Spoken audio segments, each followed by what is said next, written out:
Today we are in New York City and recording this podcast in the iconic Chrysler building. We have our senior advisor to DwellFi in the Middle East, Ramdas. Ramdas is a chartered professional. He holds CFA and CAI and worked over 20 years in the financial market in New York, Abu Dhabi, and Dubai. He has worked for sovereign wealth fund and held position as a CIA and CIO for large sovereign family offices. He has seen both sides of the world in his professional career, and today we're going to talk about how AI is impacting in GCC region from his experience. Thank you, Kumar. It's a pleasure to be here. Thank you for the invite. What do you think how the AI adoption is taking place in the GCC market, and what is actually stopping it, or it is being adopted rapidly? What is your take on this? Thank you for the kind introduction. I've been volunteering as a CAIA executive in the Middle East, and the adoption rate for alternative investments over there has increased dramatically over the time that I have been there over the past 10 to 15 years. Where I see AI coming in and making that entire investment process much more efficient now is probably in the mid-office space, because when people talk about investments, your first thought is about picking investments, picking stocks, but there is an entire life cycle to the investment part of it, right? The analysis that goes into picking what your investment needs to be, accounting for that, making sure that you have oversight over it, and then the decision to keep financing it or to exit out. So there are various stages in this specific investment life cycle. You have the front office, the mid office and compliance, and the back office. A lot of attention goes towards the front office. I think the best ROI for a technology such as AI and with what the DwellFi does, and this was why I really got interested when you showed me your platform for the first time a few years ago. I saw its relevancy to the Middle East, is the mid office efficiency can make it much more efficient. It was the way mid office and back office thinking in any investment firm was always something, it's almost an afterthought. However, the funny part is if you're managing an asset management company, your best ROI for bringing in AI is probably a mid-office, compliance, and the back office, right? Which I hope you agree with that statement, because that's where the complexity lies in terms of document processing, in terms of people and processes working together, and the processes keep changing, compliance needs keep changing.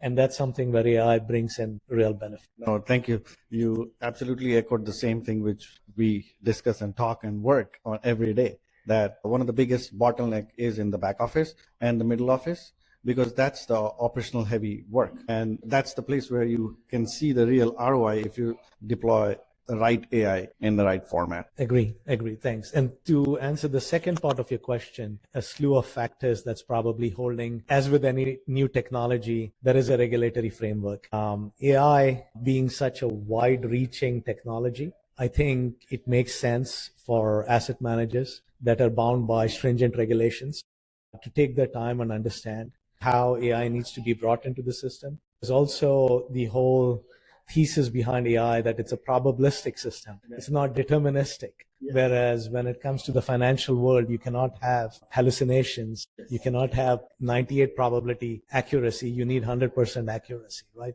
So systems that bring that about and bring trust within the client that it's a deterministic system, not probabilistic, would probably help speed up adoption of AI in this space. The other part would also be the regulatory frameworks, where I've spent most of my time in Abu Dhabi and Dubai. The governments there have taken a very proactive role in understanding, in helping the regulatory framework speed up adoption of AI, rather than trying to over-regulate without AI having reached its full potential. So I think there's a balance in regulation that's needed over there. So thanks for the great answer, Ramdas. Now let's zoom into the UAE and GCC market, and let's talk about what you are seeing, how AI deployment is happening in the market. And there's a lot of buzz about sovereign AI deployment. So I would like to listen. What's your take on that?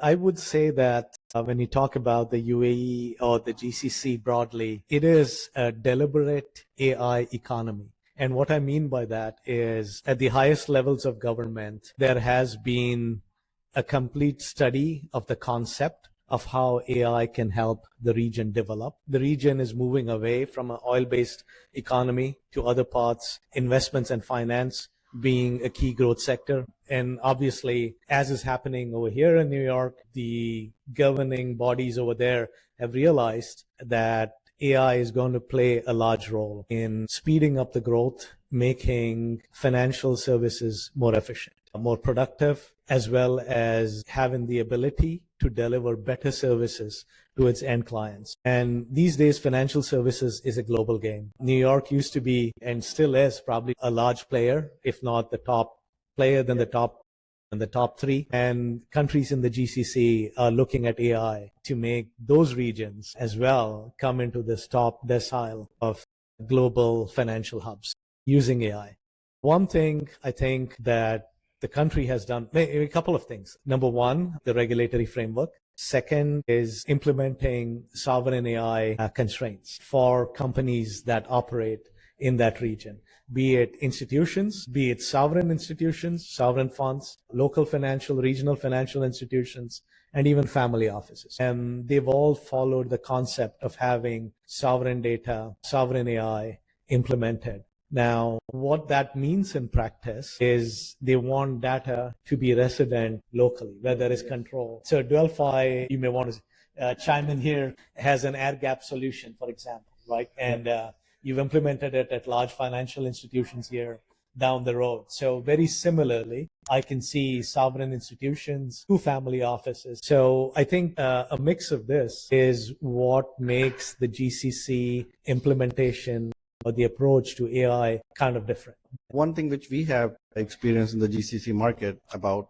the sovereign AI deployment is, as you mentioned, the regulatory bodies have taken a step further and built the entire framework which the companies can follow and do a proper sovereign AI deployment. Correct. You mean like the sandbox concept? Yes, that is very unique. And I think there's a lot to be said for it. There are a few items which I would think, if I had to be very, very critical and find some nitpicks for improvement, there are some still pending. But I think just the framework of having sandboxes available, like you said, gives a big advantage to the region. That's actually a very big advantage for any new company coming in the region and looking to sell the software, but you have a framework which you can follow and do a deployment, and those guidelines are pretty standard, and I think that should be adopted across the globe and might happen soon. I agree. Absolutely. And it is a regulatory leader. It's not regulatory leader because it has removed all kinds of regulations. It is a regulatory leader because regulations are proactive in helping AI, people, and processes come together to serve your end customer, which at the end of the day is your small investor everywhere. So the sovereign funds are investing on behalf of the citizens of the country. There is a regulatory framework put into place with the understanding that you're serving the end customer. The small nitpick that I would say, but it's being addressed, is there is a tendency among financial institutions to kind of only pick the largest player. 30, 40 years ago, it was if you chose IBM, you would not be fired. But if you stuck to IBM, you missed out your opportunity to go with other companies that were much smaller, but that today have become like the IBM of AI. So there is a tendency to go with just the large players. Maybe there are smaller companies out there that have come out with innovative technologies that the bigger companies are not looking at, especially in a space such as AI, right, where there's so much evolution happening. Exactly. I completely agree. What this has done is given a playing field and a competitive market. So it's not just the bigger guys can play, but the smaller guys can also play. And this is now a different market. Everyone has the same benchmark to compete. Correct. Great. So now let's take a step further, Ramdas, and talk about the operational side of the world. So we have started with the institutional. We talk about sovereign deployment, how the institutions are looking in. But let's take a step further and talk about what you think, and you running large family office as CIO, what are the things you have seen which you think is a bottleneck in the financial side of the market? And what do you think will be the future, like deploying AI, and how it will be improved? I think managing a large portfolio is a combination of your thought, concepts, people, processes, right? There's all of these You have to pull together, synthesize it, build your portfolio, have oversight over it, make decisions every day, and then report to a principal or whoever you're working on. Two or three challenges over here. One is people who are knowledge carriers don't stay in any given position at any point in time. They're either moving from department to department, or your principals get involved for a short period of time and then they move away. Keeping that knowledge in place so that your operations are moving constantly as expected is one of the key efficiencies that you can build, or one of the challenges. How AI might be able to make this process more efficient is there are obviously low-hanging fruits where what AI solutions bring to the table is you collate data from different documents. Where I see the real value is in this scenario that I'd mentioned. There's a lot of data in family offices and institutions as well, but there's more than data, there's context around that data. And this context, along with the data, gives intelligence, gives the ability for an organization to understand what's happening, bring their entire strategy to bear on that set of data, and then monitor it and see if something can be done better. When people move around, you lose that context window, and which is why you say some people become irreplaceable. If you look at it from a high level, the institution should theoretically always have context and data embedded in it. But right now we have data but no context. Where AI tools can come in is they can keep that context alive, even if the person that built that context around it or teams that built the context move away for something else. And AI can bring in agents. And I think this was the trigger that sparked my interest in DwellFi a few years ago, yes, where the ability to keep context along with the data, and that way you're keeping your knowledge within the institution. The institution's not losing its knowledge. In fact, as your AI agents interact with more data and have the context, they become smarter and smarter at executing whatever they're supposed to do. So your organization becomes a learning organization, not an organization that's built with data silos everywhere, yes, with no context. So that's where I see probably how AI agents come and play that role of maintaining context along with data and becoming better. Yeah, no, you brought up a very, very key and important point. This is not just in family offices, but it's across the board. One of the big problem in any institution, like you take a financial institution or any other institution, there is always knowledge sitting in the tribe. And those are like your institution's tribal knowledge. And what happens is that knowledge stays with them and people come and go. Now you are in a big limbo where that information is. And that's why you see all these knowledge transfer KTs takes place in these organizations. The same problem is in the financial institution. There is a lot of information and context around an investment, why that decision was made is there, but it might be with some analyst and who have left. Transitioning your system from one fund administrator to the other is probably a nightmare, right? To get all of this. However, if you have an agent that knows the context, that moves data and the context, and is able to get onto another fund administrator in a much shorter period of time, imagine the efficiencies that. This is a single biggest problem in this industry. Data migration and the knowledge transfer is a huge problem. Yeah, and that brings operational scalability.